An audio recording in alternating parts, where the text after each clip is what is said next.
Bonjour tout le monde, Sean ici à l'Académie du Royal Québec et bienvenue à un magnifique dimanche de la fête des mères. Puis aujourd'hui, justement, on va vous offrir le vidéo sur le driver pour bien partir la saison. La petite vidéo qu'on n'avait pas continué l'année dernière. Alors, la première chose que j'aimerais vous rappeler, vous avez vu dans un des vidéos, premièrement, le couperbe. Deuxièmement, la balle sur la corde. Alors, quand j'utilise ma balle sur la corde, avec mon couperbe, vous voyez que mon bras fait un beau cercle, puis mon couperbe, mon grass whip, il coupe toujours à la même place en bas, en dessous de mon épaule. Vous voyez comment le plus bas point de cet arc-là est en dessous de mon épaule. Maintenant, si je réunis mes bras pour prendre ma prise, le centre de ma machine, c'est entre les deux clavicules.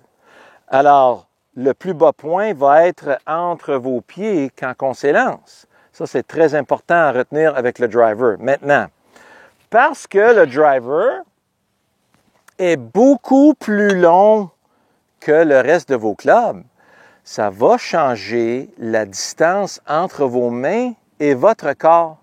Alors, si je fais un petit swing en va-et-vient avec mon wedge ici, vous voyez que je coupe de l'herbe dans les deux directions, puis mes mains passent à peu près à cette distance-là de mon corps. C'est très près du corps, ça. Maintenant, quand je prends le bois 1, le driver, vous allez voir que ça change complètement. Parce que le driver est beaucoup plus long, vous voyez maintenant qu'il effleure l'herbe ici. Maintenant, vous voyez qu'avec le wedge, j'étais là. Avec le fer 7, je vais être ici. Avec le bois 5, je vais être là. Puis avec le driver, je vais être ici.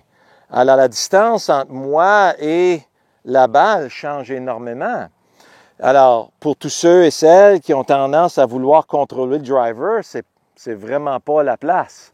Il faut vraiment donner tout le contrôle à la force centrifuge et laisser la gravité faire un beau grand cercle. Exactement comme un cowboy qui a un lasso. Alors, si j'ai un lasso dans ma main, je suis embarqué sur mon cheval, puis j'embarque le lasso par-dessus ma tête, le veau qui part, je pars après mon lasso, puis parce qu'il est prédéployé, il spin au-dessus de ma tête, il est préformé mon lasso. Alors là, il est très facile à lancer. Alors, c'est la même chose ici. On veut prédéployer les bras dans notre cercle et maintenant, il va être beaucoup plus facile à livrer dans la direction que je veux que la balle sorte. Donc, la distance entre vous et la balle, ça, c'est une chose. Alors, très important de voir où mon arc va passer. Alors, regardez, voyez ce que ça passe. Juste là, j'amène ça au tee. Je n'ai pas besoin de frapper mon tee maintenant. J'ai juste besoin de laisser mon club et mes bras tracer leur cercle, le lasso. Alors, vous avez entendu le beau son, là?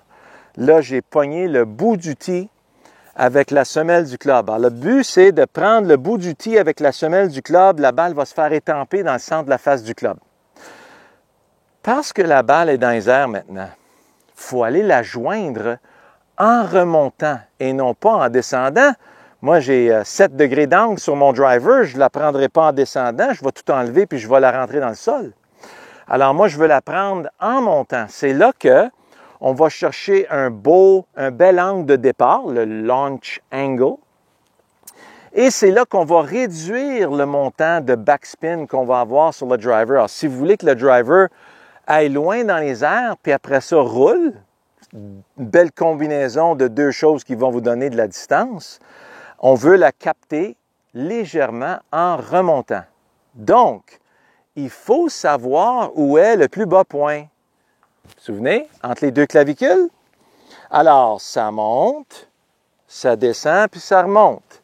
Là, j'amène ça à la balle. Si j'ai le malheur maintenant de faire face à ma balle, là, le club monte, descend en dessous de la balle, puis remonte ici, puis je fais un beau pop fly, je mets une grosse puck puis une grosse égratignure sur le dessus de mon club que je viens juste de dépenser 700 $ pour. Ça, c'est plate. Alors, je veux partir du centre ici. Ça monte, ça descend et ça remonte et je prends le bout du tee en remontant.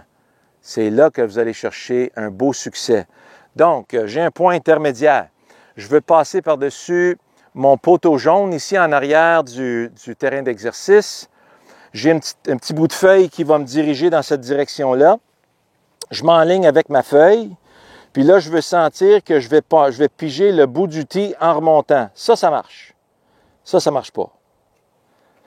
Ça marche pas. Trop en avant, je vais manquer la balle en remontant.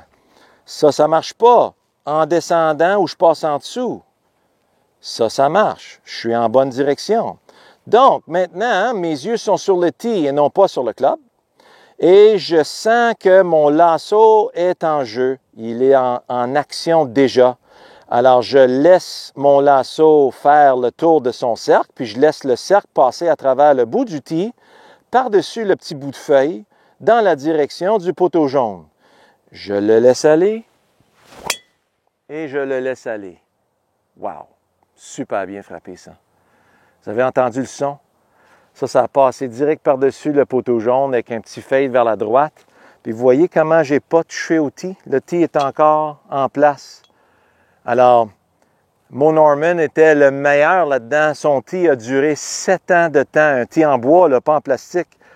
Alors, puis c'est pas lui qui l'a cassé à la fin. C'était Lorne Rubinstein qui faisait une clinique avec lui. Puis ils ont eu un petit argument ensemble, puis Mo il a dit, ben tiens, frappe-la donc, toi, puis il a passé carrément en dessous de la balle, il a cassé son tee, puis Mo il a fait une syncope. T'as cassé mon tee! Il dit, ben tee, j'en ai plein de tees. C'était mon tee chanceux de 7 ans. Il était vraiment en beau maudit. Alors, lui, il disait toujours, je suis pas ici pour frapper des tees, je suis ici pour cueillir des balles. Comment on fait pour faire ça? On donne le contrôle. C'est pas à vous de contrôler. Il faut vraiment donner le contrôle à la force centrifuge. Laissez la force centrifuge créer un arc. Utilisez l'arc pour aller capter le bout du tee. Et si vous faites ça, vous allez assommer votre balle, non seulement parce que vous avez une belle vélocité, mais aussi que quand on laisse la force centrifuge faire son travail, vous voyez comment ça fait un beau fouet. Alors, c'est très puissant, c'est très précis et ça sonne bien, OK? Alors, bon début de saison tout le monde. Puis, on se voit à l'académie si vous avez des problèmes avec ça. Je suis frais et dispo. On a eu un hiver merveilleux. Puis, j'ai bien hâte de vous voir au courant de l'été.